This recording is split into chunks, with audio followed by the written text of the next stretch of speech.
Screen visible है? हाँ sir visible है। चलिए, एडवाइस टू यूथ एक्चुअली क्या है कि यूथ को एडवाइस देना, नौजवानों को या न्यू जनरेशन जो है या जो फ्यूचर जनरेशन होने वाले हैं उसको एडवाइस देना। राइटर का नाम है मार्क ट्वेन, एक्चुअल नाम कुछ और है राइटर का, लेकिन पेन नेम मार्क ट्वेन है जिसे लिखता था उससे। तो advice to youth means new generation को एडवाइस करना। तो न्यू जनरेशन को एडवाइस करना मतलब वो जनरेशन जो फ्यूचर में आने वाला है या फ्यूचर में ग्रोथ करने वाला है उस जनरेशन को एडवाइस करना। अब ये स्टोरी का ना थोड़ा बैक कहानी क्या है ना कि मार्क ट्वेन को पूछा गया था, उसको बुलाया गया था कहीं पर कि भाई तुम आओ, तुम बहुत बढ़िया लिखते हो, चलो यूथ जनरेशन यहाँ पर है, नए नए बच्चे, छोटे छोटे बच्चे, नन्हे मुन्ने बच्चे बैठे हुए हैं, ठीक है, तो उनको कुछ एडवाइस दो, उनको कुछ सीख दो ज़िंदगी में जिससे वो लोग आगे सीख ले, ठीक है, आगे सीख ले।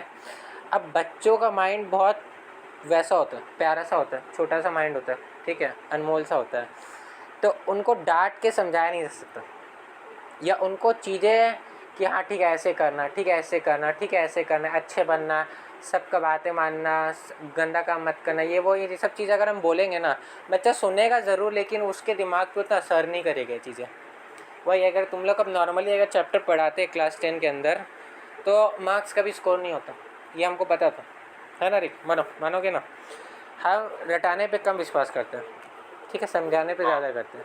अगर चीज़ों को हम आप लोग को 10 में भी हो 9 में भी हो काफ़ी अलग अलग तरीक़ों से समझाने का कोशिश किए थे हर चैप्टर को, ठीक है। स्कूल में कैसे समझाया जाता है उस बेसिस पे हम कभी नहीं गए और ना ही स्कूल के बेसिस हो या टेक्स्ट के बेसिस पे समझाने पे कभी नहीं गए, चाहे वो लिटरेचर हो, कंप्यूटर हो, मैथ्स हो, फिजिक्स हो या एनी अदर सब्जेक्ट हो। मेरा ट्राई हमेशा ये रहा है कि आप लोग को बेस्ट पॉसिबल वे में डिलीवर करें। एक तरीके से समझ नहीं आता तो 10 तरीका अलग अलग अपनाते थे, आसपास के चीज़ों से अपनाते थे कि नहीं आसपास ये हो रहा है, ये हो रहा है, ये हो रहा है, अब समझ आया कि रियल वर्ल्ड में इसको ऐसे रिलेट करते हैं, ऐसे रिलेट करते हैं, वैसे रिलेट करते हैं। तो ये हमेशा से मेरा रहा है।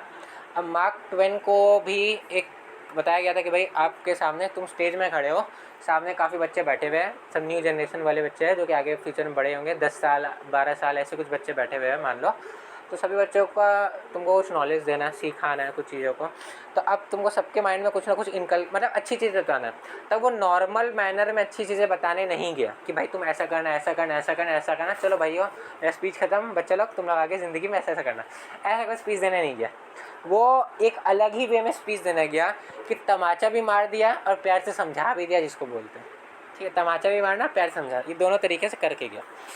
एडवाइस स्पेलिंग ADVICE एक है, एक जगह आप लोग देखोगे ADVISE भी होता है, दोनों का मीनिंग लिखिए, ADVICE का और ADVISE का। ADVISE का मतलब होता है action of giving a recommendation, action of giving a recommendation, action of giving a recommendation, ठीक है। ADVICE जो मेंशन किया गया आपके स्टोरी में उसका मतलब होता है it is the recommendation itself, it is the recommendation itself, ठीक है। तो एडवाइस यूथ को क्या दिया गया उसमें हम लोग देखेंगे, स्टोरी में काफ़ी एडवाइस दिया गया है। हर एक एडवाइस के ऊपर मार्क ट्वेन अलग अलग चीज़ों से बच्चों को समझाने की कोशिश करता है। माँ बाप को अंडर एस्टिमेट करवाता है, बच्चों को भी अंडर एस्टिमेट करवाता है, कई बार बच्चों को कॉन्फिडेंस दिलवाता है। स्टोरी में काफ़ी हंसी मजाक है। मार्क ट्वेन को अपने अभी पढ़े ना इसका ये ऑथर डिस्क्रिप्शन के अंदर ह्यूमरिस्ट लिखा हुआ था, ठीक है, 3rd पैराग्राफ के अंदर लिखा था ना, ह्यूमरिस्ट, नोवेलिस्ट और जर्नलिस्ट कुछ लिखा था ना, 3rd पैराग्राफ जो था ऑथर डिस्क्रिप्शन में ह्यूमरिस्ट लिखा हुआ था। तो इसके स्टोरीज़ के अंदर इनका समझाने का तरीका कुछ अलग ही होता है, लेकिन उन सेंटेंसेस का मीनिंग बहुत अलग होता है। जो सेंटेंस में लिखा हुआ शेक्सपियर है, ठीक है, उसका मीनिंग कुछ और है, समझाने का तरीका कुछ और है। वैसे ये बट इतना टेढ़ा तरीका नहीं है, बट हाँ चीज़ें बहुत हंसी मजाक से समझाया बच्चों को, बच्चों का जैसा ही बच्चों के ऊपर बन के उसको समझाने की कोशिश की। ये नहीं कि हम बड़े हैं तो हम बच्चों को समझाए तो बच्चा उतना हंसी मजाक मतलब उतना इंटरेस्ट लेके नहीं पढ़ेगा, ऐसा बिहेवियर नहीं था मार्क ट्वेन का। मार्क ट्वेन ने कोशिश की कि हम हंसी मजाक में ही लेके बच्चों को समझाएं तो उनके दिमाग में ज़्यादा कुछ जाएगा। स्टोरी पे आते हैं। Being told I would be expected to talk here, I inquired what sort of talk I ought to make. मेरे को बोला गया था यहाँ पर आके कुछ बोलने के लिए, तो मैं सोच रहा था कि मैं यहाँ पर आके क्या बोलूँगा। मेरे को बोला गया था यहाँ पर आके कुछ बोलने के लिए, कुछ टॉक बोलने के लिए, तो मैं सोच रहा था क्या बोलूँगा, ठीक है। दे सेड उन लोग ने बोला, मतलब जिसने इसको यहाँ पर आके बोलने के लिए बोला था, ठीक है, they said it should be something suitable for youth, to youth. ऐसा कुछ स्पीच देना, मार्क ट्वेन को बोला गया था भाई तुम ऐसा कुछ स्पीच देना, स्पीच जो कि यूथ के लिए बहुत सुटेबल हो। समथिंग डिडैक्टिक, डिडैक्टिक का मतलब लिखिए मॉरल लेसन्स, डिडैक्टिक का मतलब लिखिए मॉरल लेसन्स, कि बच्चों को कुछ सीख मिले, कोई चीज़ें बच्चे सीखे इस चीज़ से। इंस्ट्रक्टिव हो, कोई चीज़ ऐसा स्पीच देना जो कि इंस्ट्रक्टिव हो, महत्वपूर्ण, इंपॉर्टेंट हो, कुछ बच्चों को सिखाए, इंस्ट्रक्ट करे ज़िंदगी के अंदर। और something in the nature of good advice, कि कुछ एडवाइस अच्छा हो उसके अंदर, ठीक है, ज़िंदगी में कुछ सीख के जाए तुम्हारी स्पीच से बच्चे। ऐसा कुछ इम्पैक्टफुल स्पीच यहाँ पर क्रिएट करना, ये मार्क ट्वेन को बोला गया था, मार्क ट्वेन बोल रहा है। वेरी वेल, चलो अच्छी बात है। I have a few things in my mind, mark Twain खुद बोल रहा है कि मेरे दिमाग में कुछ कुछ चीज़ें तो थी, which I have often longed to say for the instruction of the youth, जो कि मैं सोचा था यूथ को कभी ना कभी बोलूँगा। For it is in one's tender early years that such things will best take root, underline the word root, and be most enduring and most valuable. Mark Twain बोल रहा है कि मुझे बोला गया था कुछ ऐसी ऐसी अच्छी अच्छी चीज़ें बोलने के लिए, तो मेरे दिमाग में भी कुछ ना कुछ, मैं लंबे समय से सोच रहा था नहीं मुझे जब स्पीच देने का मौका मिलेगा तो मैं ऐसी कोई अच्छी इम्पैक्टफुल चीज़ें बोलूँगा। और ये बहुत ही अच्छी बात होती है कि जब हम छोटे छोटे बच्चों को ना, छोटे बच्चे अपने अर्ली उम्र में होते हैं, अर्ली स्टेजेस में होते हैं, टीनेज या टीनेज से कम की उम्र के बच्चे होते हैं यहाँ पर जो बैठे हुए हैं, ठीक है। तो जब बच्चों को अपने अर्ली समय में, मतलब अर्ली टाइम्स, मतलब क्या चाइल्डहुड डेज हो गया, ठीक है, ज़्यादा से ज़्यादा टीनेज का टाइम मान लो, उससे ज़्यादा नहीं, ठीक है। तो उन चीज़ों में मतलब 15-17 साल की उम्र तक में अगर बच्चों को प्यार से समझाया जाए ना, तो उनकी दिमाग में ज़्यादा असर करता है। छोटे बच्चों को चीज़ों को समझाया जाए, छोटे बच्चों को अगर समझाएंगे कुछ तो दिमाग में ज़्यादा असर करेगा। अगर हम बड़ों को समझाने जाएंगे तो उतना असर नहीं करेगा, वो लोग कैजुअली लेके दिमाग से निकाल देंगे, एक जगह से घुसा दूसरा से निकाल देंगे। लेकिन छोटे बच्चों को समझाएंगे तो उनके दिमाग पे असर करेगा, क्योंकि वो अपने अर्ली डेज में होते हैं। ये मार्क ट्वेन का कहना था, ठीक है। नेक्स्ट, और वो वैल्यूएबल भी होगा समझाना, ठीक है, उनके कानों में रहेगा बात, दिमाग में रहेगा बात। First then I will say to you my young friends, अब वो खड़ा हो गया भाषण देने के लिए। चलो मेरे यंग दोस्तों, चलो मेरे यंग दोस्तों, अब मैं तुमको कुछ बात बताने जा रहा हूँ। एंड आई से इट बेसिचिंगली अर्जिंगली, बेसिचिंगली का मीनिंग लिखिए एनजियसली, बेसिचिंगली का मीनिंग लिखिए एनजियसली, अर्जिंगली का मीनिंग लिखिए प्लीडिंग और रिक्वेस्टिंग, प्लीडिंग और रिक्वेस्टिंग। जैसे भाषण होता है ना अपने यहाँ पर पॉलिटिशियंस का, वैसे अब ये आ गया, अब ये पूरे भाषण के मूड में एकदम अंदर से एकदम वो फीलिंग आ रहा है इसको, ठीक है चल अब मैं भाषण दूंगा अच्छा खासा। ऐसा नहीं कि वो टाइटफुल जो होता है ना कि भाषण के हम एकदम रट के आए, वैसा भाषण नहीं दे रहा, तोता वाला भाषण नहीं दे रहा, एकदम ये अभी देखना क्या होगा, मज़ा आएगा, बहुत मज़ा आएगा, ठीक है। तो आया खड़ा हुआ बोल रहा है सारे सारे मेरे यंग फ्रेंड्स हेलो, ठीक है। अभी आके बोल रहा है मेरी आपसे विनती है, मेरी आपसे विनती अब क्या है सुनो, ठीक है। ऑलवेज ओबे योर पेरेंट्स, पहला एडवाइस, अंडरलाइन करके 1 लिख लेना, या इस पैराग्राफ के बगल में 1 लिख लेना। मेरा आपसे एडवाइस है कि आप अपने माँ बाप को फॉलो करें, अपने माँ बाप को ओबे करें व्हेन दे आर प्रेजेंट।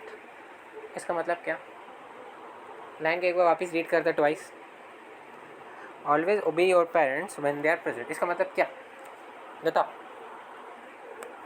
हमेशा अपने मम्मी पापा को बात मानिए जब वो आपके सामने हो, जब सामने ना हो तो जो मर्जी करिए। जब सामने ना माँ बाप तो जो मर्जी करो, और सामने हो जो पेरेंट तो उसकी बातों को मानना, ठीक है। ये राइटर बता रहा है, तो ऐसे नहीं बता रहे कि ऑलवेज ओबे योर पेरेंट्स, ठीक है। वो ऐसे बताने जाएगा तो भाई बच्चा सुनेगा निकाल देगा। उसका ये कहना है कि भाई अपने पेरेंट्स की बात सुनना, लेकिन जब वो तुम्हारे सामने खड़े हो तो। अब बाहर खड़े ना हो या कहीं गए हो, तुमको जाना है जहाँ जाओ, तुमको जो करना है करो, मतलब उस समय पेरेंट्स की बातें मत सुनना। पेरेंट्स गए शॉपिंग मॉल में तुम्हारे लिए कुछ खरीदने, मम्मी पापा ने फ़ोन करके तुमको बोला कि बेटा ऐसे ऐसे ऐसे करना, बदमाशी मत करना, ठीक है। मम्मी पापा ने बोला, एक कान से सुना दूसरे कान से निकाल दिया, ठीक है। तो ये एक्चुअली वही चक्कर हो गया यहाँ पर, राइटर वही बोल रहा है। Next, this is the best policy in the long run. वाह वाह वाह भाई वाह। सब अगर लंबी ज़िंदगी जीनी है ना अच्छी, तो यही काम करना, अपने माँ बाप या पेरेंट्स की बात सुनना जब सामने खड़े हो, सामने नहीं खड़े तो बात मत सुनना। ज़िंदगी जीने का सबसे बड़ा अच्छा तरीका बता रहा है ये, क्योंकि लिखा है ना this is the best policy in the long run, ठीक, राइटर खुद लिखा है। बिकॉज रीज़न भी बता, because if you don't they will make you, अगर तुम उनकी बातें नहीं सुनोगे ना जब वो तुम्हारे सामने खड़े हैं, तो ज़बरदस्ती तुमसे वो तुम्हारी बातें मनवाएंगे, उनकी बातें ज़बरदस्ती तुमसे मनवाएंगे, ठीक है। लेकिन जब तुम्हारे सामने खड़े हो तो उनकी बातें मान लेना, वरना ज़बरदस्ती मनवाएंगे तुमको। पीछे से जो करना करना, उससे लेना देना नहीं है। मोस्ट पेरेंट्स थिंक, अब ये जो मार्क ट्वेन है ना खड़ा के बोल रहा है सारे बच्चों को कि most parents think they know better than you do. बेटा लोग, सब लोग सुन लो अच्छे तरीके से कि तुम्हारे माँ बाप सोचते हैं, तुम्हारे पेरेंट्स सोचते हैं कि वो तुमसे ज़्यादा होशियार है, लेकिन ये उनका अंधविश्वास है, तुम उनसे ज़्यादा होशियार है, ये बात उनको नहीं पता है और ये बात उनको मत बताना। उनके हाँ में हाँ मिलाना है हमेशा। और तुम्हारे सामने तुम्हारे माँ बाप खड़े हो ना, तो वो सोचते हैं कि हम अपने बच्चे से ज़्यादा होशियार है, लेकिन मुझे पता है तुम सब के सब अपने माँ बाप को फेल कर दोगे, तुम सब उनसे ज़्यादा होशियार हो, ठीक है। तो लेकिन उनको इसी भ्रम में जीने देना कि तुम कम होशियार हो, वो लोग ज़्यादा होशियार है। माँ बाप को उसी भ्रम में जीने देना कि parents are more powerful, parents are more wise. तुमको पता है कि तुम ज़्यादा बुद्धिमान हो, तुम्हारे पेरेंट्स जिसको बोलते हैं ना गधे टाइप के हैं, ठीक है। लेकिन उनको ये सोचने मत देना कि तुम्हारा दिमाग ज़्यादा चलता है, वरना अगर तुम उनको सोचने दे दिया ना कि तुम्हारा दिमाग ज़्यादा चलता है तो तुम्हारे दिमाग को बंद कर देंगे वो। अगर तुम्हारे सामने आके पापा मम्मी कुछ बोल रहे हैं ना, तो हाँ में हाँ मिलाना, उनके पीछे से नाम बोल देना, चल जाएगा। या एट द लास्ट अपनी ज़िंदगी का फैसला तुम खुद ही लोगे, है ना। ये बात तो सभी को पता है, अपना तो सब करेगा, ज़बरदस्ती का बात है। बस घर वालों के सामने हाँ में सब मिला देता है, हाँ में हाँ। अब बस घर वाले नहीं है तो हाँ में ना मिलाने का नीति तो सबसे पहले हमारा है ना। सबसे पहले तो हम लोग क्रॉस अपने घर वालों को ही करते हैं ना, सबसे पहले तो क्रॉस अपने घर वालों को ही करेंगे। तो वही यहाँ पर राइटर बोल रहा है कि most parents think they know better than you do and you can generally make more by humoring that superstition than you can by acting on your own better judgment। तुम्हारे माँ बाप को लगता है कि वो तुमसे ज़्यादा जानते हैं, तो जानने दो कि वो ज़्यादा जानते हैं, उनका भ्रम में जीने दो। सुपरस्टिशन क्या है यहाँ पर, भ्रम क्या है, अंधविश्वास क्या है। अंधविश्वास यही है कि उनको सोचने दो, उनको लगता है कि वो बहुत ज़्यादा जानते हैं तो जानने दो, लेकिन तुम लोग को चिंता करने की ज़रूरत नहीं है। तुम लोग ज़्यादा जानते हो अपने माँ बाप से और तुम लोग अपनी ज़िंदगी का फैसला खुद लेते हो। अपने माँ बाप के सामने हाँ में हाँ ज़रूर मिलाना, लेकिन बाद में अपना जजमेंट खुद लेना। तुमको एक्टिंग करना आता है ना, तुम अपने माँ बाप के सामने एक्टिंग ज़रूर करना, लेकिन बाद में अपना डिसीजन, अपनी ज़िंदगी का फैसला खुद लेना। तो किस प्रकार अपने माँ बाप का, अपने पेरेंट्स का एडवाइस को ओबे करना है, ये मार्क ट्वेन बताया पहला एडवाइस के अंदर बच्चों के लिए। क्लियर है। ऐसा एडवाइस अगर तुम लोग को मिले ना तो बहुत अच्छी बात है ना। और पेरेंट्स से मिले तो और अच्छी बात है। छूट देखो फिर कितनी मिलती है ना। एक दिन के अंदर 10 अकाउंट बनेगा और 10 नहीं 50 जन को फॉलो मारेंगे हम, है ना। चलो next, be respectful to your superiors if you have any. अपने से बड़ों का इज्जत करना, अगर कोई है बड़े तो, नहीं तो मत करना, ठीक है। अगर तुमसे कोई बड़े होते हैं तो उनका इज्जत ज़रूर करना, अगर है तो। देखो लिखा है इफ़ यू हैव एनी, अगर तुमसे कोई बड़े हैं तो उनका इज्जत करना, नहीं है तो मत करना, भाड़े में जाए भाई, बाकी जनता क्या लेना देना तुमको। ये मार्क ट्वेन दूसरा एडवाइस देगा बच्चों को, ठीक है।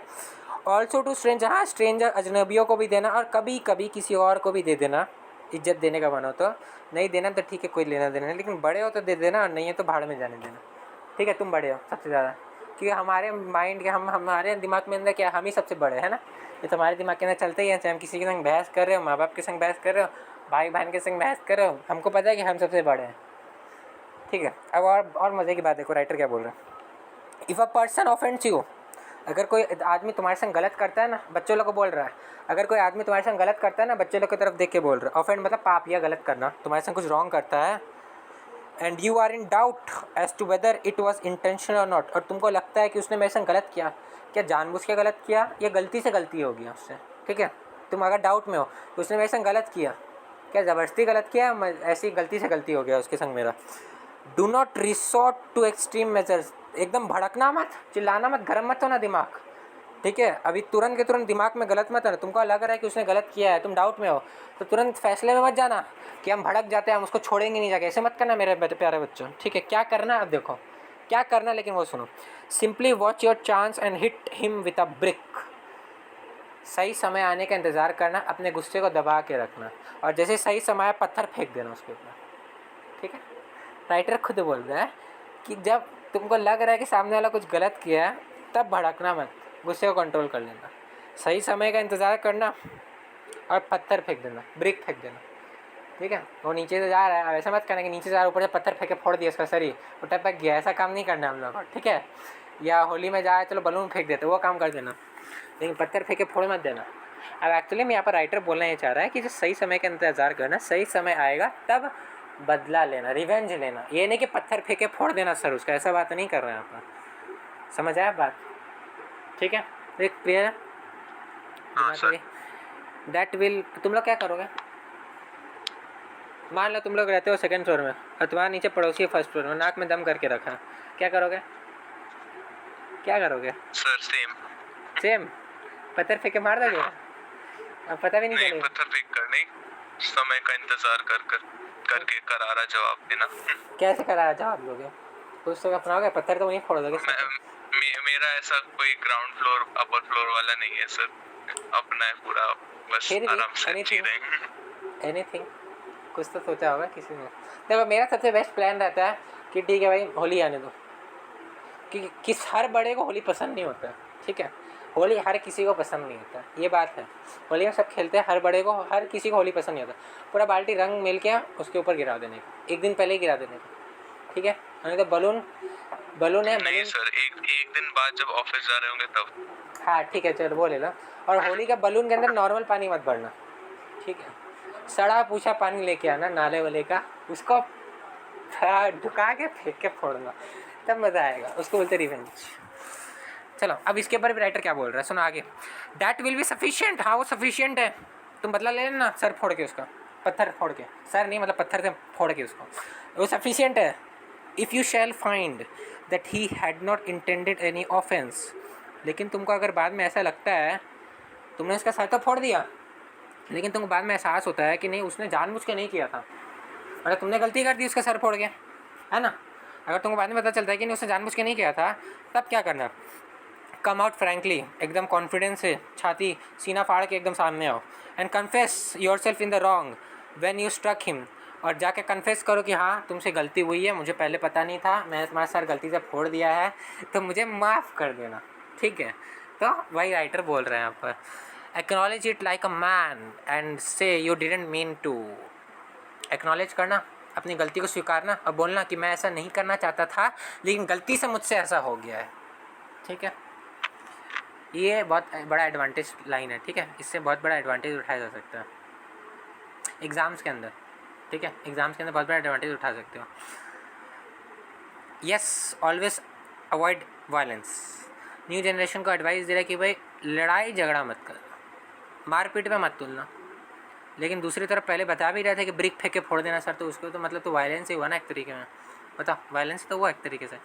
इन this age of charity and kindliness the time has gone by for such things, leave dynamite to the low and unrefined, underline the line, बहुत इंपॉर्टेंट लाइन लिखा हुआ, leave dynamite to the low and undefined का मतलब हो गया ये जो चीज़ें हैं ना, लड़ाई झगड़ा करना, मारपीट करना, ये ना छोटे लोगों पे सुहाता है, तुम लोग पे नहीं सुहाता है। तुम लोग ऐसे मत करना, वो लोग जो मनबुद्धि होते हैं ना, जो मैच्योर नहीं होते, उन लोग पे अच्छा लगता है ये सब वायलेंस, लेकिन तुम लोग मत करना है वायलेंस वाली। तुम लोग क्या करना, तुम लोग सही समय का इंतज़ार करना, जैसे ही सही समय उठा है पत्थर उठा के फोड़ देना उसको। अब बाद में तुमको अगर लगे कि नहीं तुमने गलती कर दी, नहीं उस इंसान ने जानबूझ के नहीं किया था, गलती से हो गया, तो सामने आना उस इंसान के, बोलना भैया गलती हो गया मेरे से, मुझे पता नहीं था कि तुमने जानबूझ के नहीं किया, मुझे माफ़ कर दो। अब उसके संग जो भी हुआ कांड तुमको लेना देना नहीं हो, समझ आया? सेकेंड एडवाइस, ठीक है। थर्ड एडवाइस पे आ रहे हैं, go to bed early and get up early, जल्दी जाना बेड पे और जल्दी उठ जाना। ये एडवाइस तो कोई फॉलो नहीं करेगा, कि जल्दी कोई जाता नहीं है बेड पे और जल्दी कोई उठता नहीं है बेड से, सब जाएंगे आराम से एक दो, चला जाता हूँ। हाँ स्कूल जिसका है मॉर्निंग में उसका, ठीक है। स्कूल जिसका आशिका कब सोती है बाबू? 11-1 बजे, तो जल्दी सोती है। तुम लोग एकदम फॉलो कर रहे हैं इसका एडवाइस, क्या कर रहा है, चैप्टर पढ़ रहा है उसका जिसका फॉलो नहीं करना है। Go to bed early and get up early, this is wise, ये बुद्धिमानी की निशानी। अच्छा अब आगे देखो क्या बोल रहा है, सम अथॉरिटीज़ से गेट अप विद द सन, कुछ लोग, राइटर का कहना है, बच्चों को कह रहे हैं, देखो कुछ लोग बोलते हैं कि उठ जाओ सूरज के संग, सूरज जितना बजे उगता है सूरज के संग उठ जाओ। सम से gate up with one thing others with another, कुछ बोलते हैं कि किसी और के संग उठो, मतलब चांद के संग उठ जाओ, मतलब रात को उठ जाओ काम करो और सुबह सो जाओ, ठीक है, ऐसा कहना है। चांद का एग्जांपल नहीं लिया, तो एक बात बता रहे हैं कि कुछ का कहना है कि सूरज के संग उठो काम करो सो जाओ, ठीक है। कुछ का कहना है किसी और चीज़ के संग उठो, मतलब चांद के संग उठो, सिंपल बात, सूरज मतलब चांद हो गया, एक एग्जांपल ले लो, ठीक है। तो यहाँ पर राइटर का ही कहना था, बट अ लार्क एक बर्ड होती है, लार्क एक बर्ड होती है, but a lark is really the best thing to get up with. लेकिन मार्क ट्वेन का क्या कहना है बच्चों को कि भाई तुम लार्क के संग उठो, ठीक है। जब तुम लार्क के संग उठोगे ना तो तुम्हारे अंदर बहुत एनर्जी रहेगा, बहुत इंथियाज़म रहेगा, तो तुम सबको बोल पाओगे देखो मैं लार्क के संग उठा, मैं लार्क के संग उठा, मैं लार्क के संग उठा। अब लार्क का एग्जाम्पल क्यों लिया, अंडरलाइन करो, लार्क को लिखो metaphor rise with enthusiasm and energy, rise with enthusiasm and energy. जिस प्रकार एक लार्क बर्ड उठती है ना, उसके अंदर बहुत एनर्जी रहता है सुबह सुबह, तो वैसे राइटर बोल रहा है कि तुम लार्क बर्ड के संग उठो कि तुम्हारे अंदर भी एनर्जी रहेगा, एंथुजियाज्म रहेगा, नहीं काम कर पाओगे, फोकस रहेगा, कॉन्फिडेंस रहेगा तुम्हारे अंदर। तो ये राइटर का कहना है। लेकिन राइटर बाद में क्या कहता है, देखो डबल मीनिंग एक्चुअली कैरी हो रहा है यहाँ पर। It gives you a splendid reputation and with everybody to know that you get up with a lark. उठो लार्क के संग और जाके बोलो सबको कि मैं लार्क के संग उठा, लार्क के संग उठा, लार्क के संग उठा, तो सब तुम्हें रेपुटेशन देंगे, तुम्हारी इज्जत करेंगे लोग, राइटर का कहना है। And if you get the right kind of lark, और तुम्हें राइट काइंड ऑफ लार्क मतलब एकदम सही वाली लार्क मिलती है ना, अगर सही वाली लार्क मिलती है and work at him night right, और तुम्हारे संग सही सही काम करती है, यू कैन ईजिली ट्रेन, तुम उस लार्क को, तुम उस चिड़िया को ट्रेन कर सकते हो टू गेट अप 9:30। तुम उस चिड़िया को ट्रेन कर सकते हो कि तुम्हारे संग वो 9:30 बजे उठे। बताओ ये क्या मतलब होता है? हाँ, ये कोई मतलब है? अभी राइटर ने क्या बोला, get up early, go to sleep early. बाद में क्या बोला, लार्क के संग उठो, ज़्यादा अच्छा है, सब लोग तुम्हारा रेपुटेशन करेंगे। अब क्या बोला कि तुम लार्क को ट्रेन कर सकते हो कि तुम्हारे संग वो 9, क्या लिखा है, 9:30 मतलब 9:30 बजे उठे। और 9:30 बजे उठना क्या सही होता है क्या? नहीं होता है ना। राइटर डबल मीनिंग कैरी कर रहा है अपन। Every time it's no trick at all, ऐसा कोई ट्रिक की बात नहीं। एक्चुअली यहाँ पर राइटर ये बोलना चाह रहा है कि देखो, अगर तुम्हें सही इंसान मिले ना ज़िंदगी में, तो तुम्हें सही चीज़ें सिखा सकता है, तुम उससे सही चीज़ें सीख सकते हो, ठीक है। राइट काइंड ऑफ लाक का मतलब है सही इंसान तुम्हें अगर ज़िंदगी मिले तो तुम्हें सही चीज़ें सिखा सकते हैं। जैसे कि हम तुम लोग की ज़िंदगी में सही इंसान बन के हैं अभी, ठीक है। तुम लोग काफ़ी चीज़ें बता रहे हैं, काफ़ी चीज़ें सिखा रहे हैं, लेकिन वही देखा 12th में के बाद कॉलेज में जाओगे तब मिस करोगे कि हाँ सर थे सही चीज़ें, मतलब है, ठीक है, थे नहीं मतलब है, सही चीज़ें सिखाते हैं, ठीक है। अब देखो कॉलेज में आने का तो ज़िंदगी का डॉट डॉट डॉट हो रहा है यहाँ पर, ठीक है, बस कोई फ़ायदा नहीं है ना। बोलो किस किस को लगता है कि अगर हम नहीं आते तो रिज़ल्ट पे इम्पैक्ट पड़ जाता आप लोग के? बताओ ऐसा है कोई? बोल अर्शिका, तेरे मुझसे पहले सच्चाई सुनेंगे। मेरा ट्राई रहा हमेशा कि पढ़ाई में हर चीज़ों को हम हर अलग अलग तरीके से समझाएं, आप लोग का नज़रिया बदले, ठीक है, ताकि आप लोग को चीज़ें ज़्यादा समझ आए, चाहे वो पढ़ाई के मामले में हो, कभी क्रिकेट मैच का बात भी कर देते हैं, ताकि तुम लोग को ऐसा ना लगे क्लास बोरिंग चल रहा है। क्लास के अंदर होना चाहिए, कॉमेडी भी होना चाहिए, पढ़ाई भी होनी चाहिए, सब कुछ होना चाहिए, हर एक चीज़ का लेवल होना चाहिए। उसी से आपको मेकअप करके चलते हैं तभी देखो मार्क्स आ सकता है, ठीक है, नहीं तो पढ़ते जाओगे तो मार्क्स नहीं आएगा, ऐसे नहीं आ सकता। लाइफ में एंजॉयमेंट होना चाहिए। जैसे अभी तुम लोग 11 में तुम लोग क्या बोले, आराम से एंजॉयमेंट करो, कौन क्या करो तुमको नहीं पता, सब कुछ कुछ ना कुछ तो कर ही रहा होगा अय्याशी के नाम पे, ठीक है, इतना तो हम पक्के हैं, इतना तो हमको पक्का गारंटी पता है। 11 ऐसा समय है जिसमें सब अय्याशी कर रहा होगा, 12th में कोई नहीं कर रहा होगा, ठीक है, या ब्रेकअप हो जाएगा सबका अय्याशी से, हम अय्याशी से ब्रेकअप बोल रहे हैं, ठीक है, एंजॉयमेंट से। और कॉलेज में आने के बाद फिर सबके पंख निकल आएंगे, हर्षिका तो उठ रही होगी, है ना। चलो next part, now as a matter of lying, इस पार्ट में थोड़ा सा ही पढ़ाएंगे, wait. Now as a matter of lying, अब राइटर बोल रहा है कि अब झूठ की बात आती है तो झूठ बोलो, कोई बड़ी बात नहीं, बच्चों को बोलो झूठ बोलो, झूठ बोलना अच्छी बात होती है, लेकिन कॉन्फिडेंस के जंग झूठ बोलना, तेवर के जंग झूठ बोलना, सब झूठ बोलते हैं, कोई यहाँ पर सच्चाई वाला नहीं है, कोई राजा हरिश्चंद्र नहीं बैठा यहाँ पर, ठीक है, ये तो तुम भूल ही जाओ आज के डेट में। तो now as the matter of lying, अब झूठ की बात अगर मैं करूँ, राइटर बोल रहा है you must be very careful about lying, बहुत ही सावधानी बरतना झूठ बोलने के समय, एडवाइस दे रहा है, ठीक है। Otherwise you are nearly sure to caught, नहीं तो तुम फंस जाओगे, तुमको पकड़ा जाएगा, ठीक है, झूठ बोलना भी कला होता है भाई, आर्ट होता है। वंस कॉट, अगर पकड़ लिया गया, you can never again be in the eyes to the good and the pure what you were before, तुम्हारी इज्जत कभी लोग आगे करेंगे नहीं फ्यूचर में, तो तुम्हारी इज्जत पहले करते थे ना, अब आगे कभी तुम्हारी इज्जत प्योरली नहीं करेंगे अगर तुम पकड़ाई आ जाओगे। तो झूठ बोला भी तो सफाई से झूठ बोलो, चोरी करो भी तो सफाई से करो कि कोई हिंट ना छोड़ दो, ठीक है, ऐसा ये कहना है। Many a young person has injured himself permanently, अब यहाँ ये अंडरलाइन करो, many a young person has injured himself का मतलब ये नहीं कि काफ़ी लोग अपने आप को चोट पहुँचा चुके हैं, जख्म पहुँचा चुके हैं, इसका कहना अर्थ है कि काफ़ी लोग अपने आप को जख्म दिए हैं, चोट पहुँचाए ज़िंदगी में, इस सेंस में कि वो लोग झूठ तो बोले लेकिन पकड़ाई आ गए, उन लोगों को झूठ बोलने का कला नहीं आता था, राइटर ये बोल रहा है समझा के, तो उनको चोट लगा ज़िंदगी में, झूठ बोलने का कला आता तो नहीं लगता ना इतना चोट। Next, through a single clumsy and ill finished lie, भूल लाई या फिर गलती से गंदा झूठ बोलना या उसको पकड़ाई आ जाने में वो लोगों को चोट लगा। The result of carelessness born of incomplete training. भाई ट्रेंड नहीं थे वो लोग, अच्छा ट्रेंड होता ना झूठ बोलने के मायने में, क्लास लिया होता ना, क्लास लिया होता ना किसी टीचर से झूठ बोलने के मामले में, तो ज़रूर वो लोग अच्छे तरीके से झूठ बोलते हैं। तो मैं तुमको एडवाइस दे रहा हूँ कि तुम लोग क्लास लो, अच्छे तरीके से झूठ बोलो, लेकिन सावधानी वाला झूठ बोलना, अगर झूठ बोलना है तो, नहीं तो सच बोलना। ठीक है, ये राइटर का प्योर कहना है। ये स्टोरी तुम लोग पूरे अपने घर वालों को सुनाना, अपने माँ बाप को पूरा सुना के छोड़ना। ठीक है, अच्छे तरीके 3 एडवाइस। अरे बुक में लिखा है, दिखा के बोलना कि हम नहीं दे रहे, बुक में लिखा है, राइटर बोल रहा है ऐसा बात। नेक्स्ट सर फिर तो पढ़ने का कोई फायदा ही नहीं होगा अगर मम्मी पापा को सब बता ही दिए तो।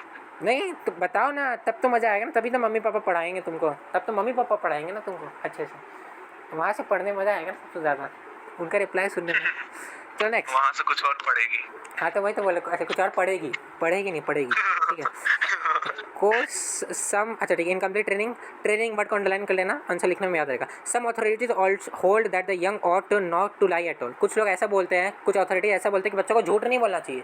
तो राइटर बोल रहा है मैं भी ऐसा कहता हूँ कि झूठ नहीं बोलना चाहिए, सही बात कह रहे हैं, लेकिन अगर झूठ बोले तो सफाई से झूठ बोलना, सावधानी से झूठ बोलना, कॉन्फिडेंस के साथ झूठ बोलना। और झूठ बोलने के लिए क्या क्या क्वालिटी होता है मन में, वो भी बता रहा है राइटर, सुनो, पूछेगा एग्जाम में। ठीक है, पूछेगा तो पूछेगा, झूठ बोलने की पैराग्राफ भी बहुत बड़ा है, 10 मार्क्स में पूछ भी सकता है। ठीक है, some authorities hold the young, झूठ नहीं बोलना चाहिए, कुछ अथॉरिटी का कहना है, that of course is putting it rather strong than necessary, still while I cannot go quite so far as that, I do maintain, मैं भी मानता हूँ, and I believe I am right, मैं ये भी मानता हूँ कि मैं सही बोल रहा हूँ, कि झूठ बोला भी तो सच्चाई से बोलो। देखो झूठ नहीं बोलना चाहिए, लेकिन ठीक है अगर बोल रहे हो तो कैसे बोलना चाहिए वो बता रहा writer. That the young ought to be temperate in the use of this great art, underline the word great art, until practice and experience shall give them that confidence। देखो झूठ बोलने के लिए क्या क्या क्वालिटी होना चाहिए, झूठ बोलने एक बहुत बड़ी कला होती है, उसके अंदर क्या क्या क्वालिटी होना चाहिए। कॉन्फिडेंस होना चाहिए, अंडरलाइन करो, एलिगेंस होना चाहिए, एलिगेंस का मीनिंग लिखो, quality of grace style and refinement, quality of grace style and refinement, quality of grace style and refinement. बगल में लिखो ब्रैकेट देखिए, simplicity and effectiveness combined with beauty. ठीक है, तो कॉन्फिडेंस होना चाहिए पहली बात, एलिगेंस होना चाहिए, प्रेसिशन होना चाहिए, ग्रेसफुल नेचर होना चाहिए, पेशेंस होना चाहिए आपके अंदर, डिलीजेंस होना चाहिए, पेन्स टेकिंग अटेंशन होना चाहिए। पेन्स टेकिंग अटेंशन को अंडरलाइन करके लिखो, प्लीज़ बता दे रहे हैं। Painstaking attention का मीनिंग है केयरफुल एंड थोड़ा effort given to a task, ensuring that every detail is considered and nothing is overlooked, high level of diligence and meticulousness. ठीक है, तो ये सब क्वालिटीज़ हैं, आपको आंसर में लिखना पड़ेगा, आंसर को फ्रेम करने के लिए हम बात बता रहे हैं, सारे क्वालिटीज़ को अंडरलाइन कर लेना। दीज आर द रिक्वायरमेंट्स, देखो ये सब रिक्वायर है झूठ बोलने के लिए। These in time will make the student perfect, ये बच्चों को धीरे धीरे समय के संग और परफेक्ट बना देगा अपनी ज़िंदगी के अंदर। ठीक है, next, upon these only may he rely as the sure foundation for future eminence. वाह, फ्यूचर का फाउंडेशन यही तो है कि हम झूठ बोलते जाए और सच्चाई से झूठ बोले, ईमानदारी से झूठ बोले। ठीक है, ये हमको 3 इडियट्स का याद दिला रहा है पूरा का पूरा। स्पीच चेंज हुआ था, याद है रिक, याद है? हाँ सर, स्पीच चेंज हुआ था, ये इसको वही बोलते हैं कॉन्फिडेंस के साथ बोलना। ठीक है, वही यहाँ पर हो रहा है। हम एक स्पीच भेजेंगे आप लोगों ग्रुप में, पढ़िएगा ज़रूर। ठीक, नेक्स्ट, तो वही है कि भाई फ्यूचर का फाउंडेशन है कि कॉन्फिडेंस या झूठ बोलना, बता रहा है writer. Think what 10 years of study, thought, practice, experience. सोचो कितना साल लगा हो, कितना सोचने में समय क्या हो, कितना प्रैक्टिस लगा हो, कितना एक्सपीरियंस लगा होगा उस बूढ़े आदमी को, उस ओल्ड मास्टर को जिसने ये लाइन को डिराइव किया कि truth is mighty and will prevail. सच्चाई ही माइटी होता है, सच्चाई ही जीतता है हमेशा। सोचो, राइटर बोल रहे हैं। इतना तक रखते हैं आज गाइस, आज यहीं तक रखते हैं। व्हाट्सअप ग्रुप का लिंक आपको डिस्क्रिप्शन में मिल जाएगा, व्हाट्सअप ग्रुप ज्वाइन करिएगा, क्लासेस ज्वाइन करने तो एडमिन को कांटेक्ट करिएगा, लाइक करिएगा, शेयर करिएगा, सब्सक्राइब करिएगा। और हाँ, बहुत प्यार से समझाया यार, बहुत मज़ा आया समझने में, राइटर बहुत कुछ बोला है यंग यूथ के बारे में, समझिएगा, शेयर ज़रूर करिएगा, और कोई डाउट हो तो कमेंट जरूर करिएगा। व्हाट्सअप ग्रुप का लिंक भी है, फ्री है group, you can join also for notes and any other related information for ICSE and ISC or any other studies. Keep learning. Ta-ta.